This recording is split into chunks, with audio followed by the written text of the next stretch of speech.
Welcome to this lecture on data envelopment analysis. We'll look at different aspects of DA. First, we'll define what DA is, and then we'll look at DA and efficiency measurement. We'll also discuss the different versions of DA, how we measure scale efficiency, and variations to the basic DA model. And at the very end, I will say a few things about software available for doing DA analysis.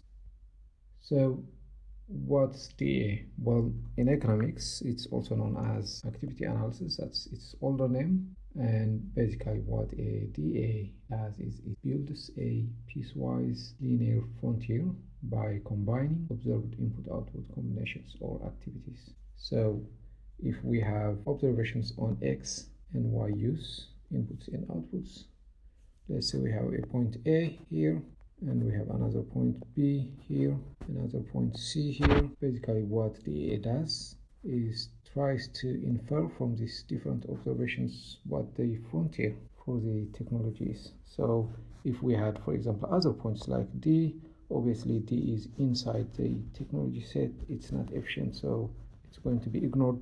But the other points, DA is going to try to combine them into a frontier. So this frontier will envelope all the data. So if you had other data points in here, they will be all inside the technology set. So what DA has done is by enveloping the data using piecewise linear frontiers, it has given us a frontier and also a technology set T. What we have done here is we have combined the activities that we have observed, which is point A, point B, point C, and we have done some assumptions in here because we have just said, well, if we observe point A and then point B, then we are assuming that we can have a combination of those, a convex combination of those, which means we can have these technologies being additive. So I could take half of A, half of B and combine them, and then I would be somewhere in between, and that point is in the technology set or is feasible. So in short, that's what DA is. So if we think of the method, obviously it's not a method that involves estimating a function that has parameters like a production function or anything. It's non-parametric. We don't have a function to describe the technology. Instead, we have a frontier that's described as a set. It's also primal, meaning it makes no assumptions about optimizing behavior. It's pure engineering or a technical relationship between inputs and outputs.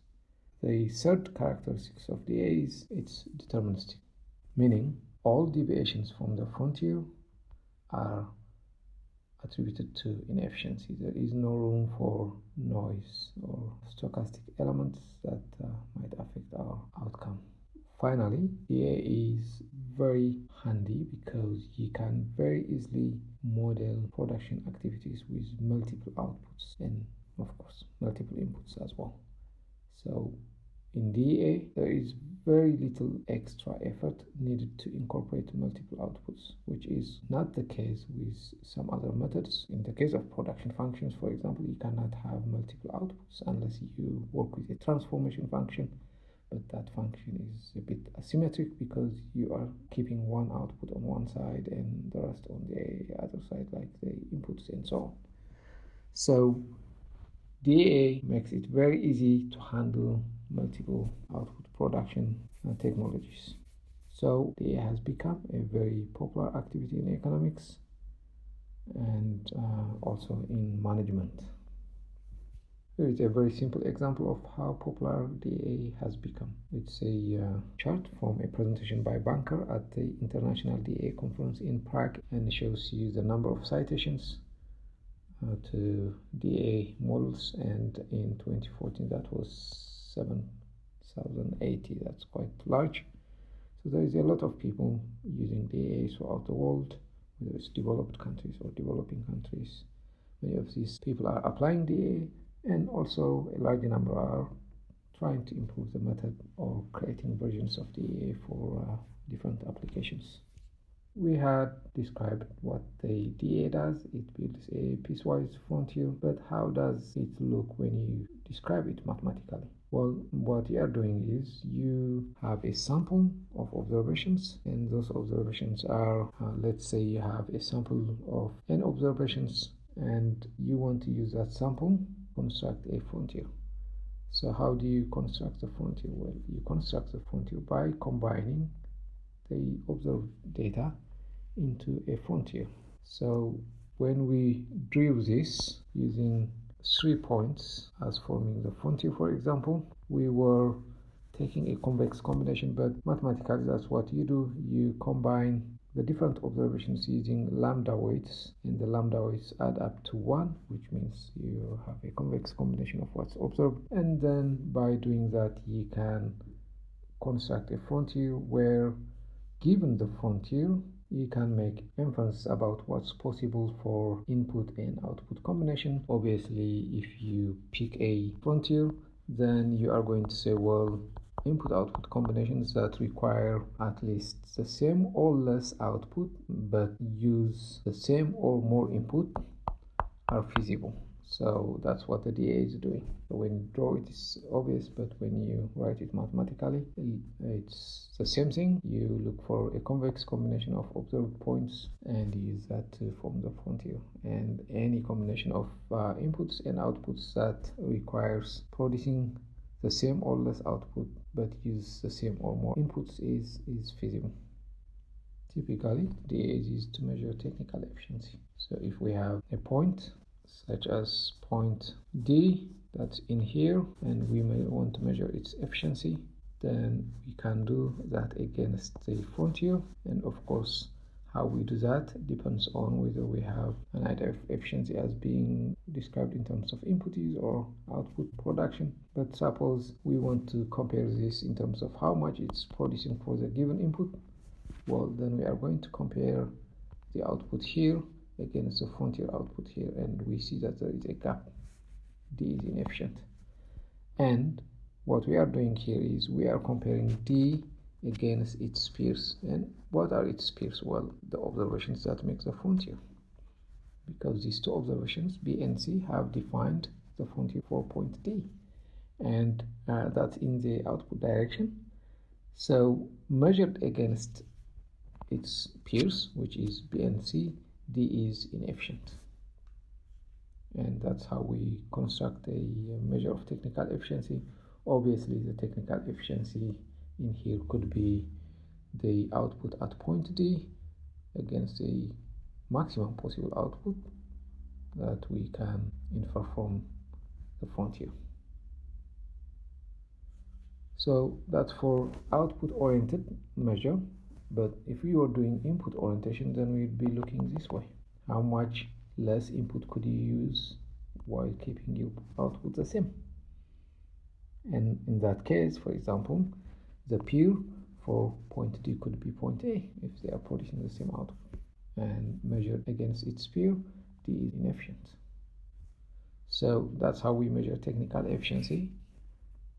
And mathematically, technical efficiency can be defined as the minimum factor for an input-oriented measure, for example, by which we could have scaled down inputs while still producing our output.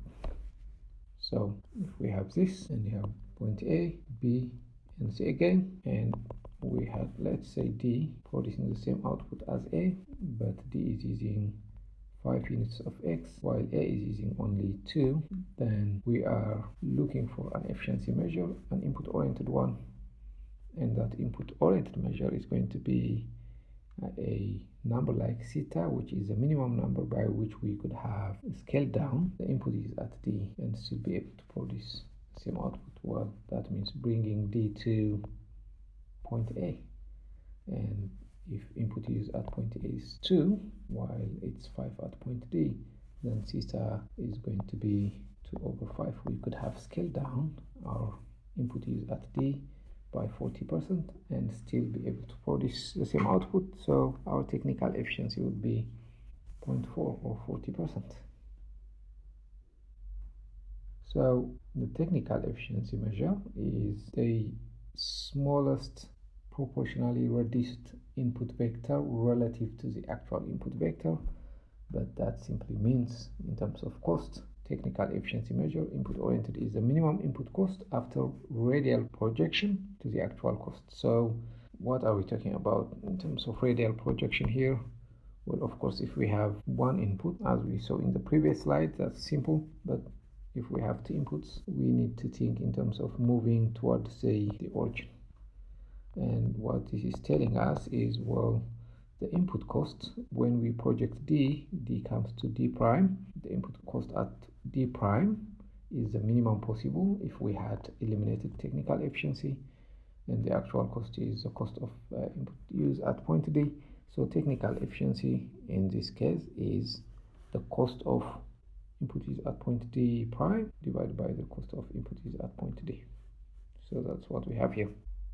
So most applications of DEA focus on technical efficiency, but it doesn't take much effort to extend the analysis to allocative efficiency using DEA.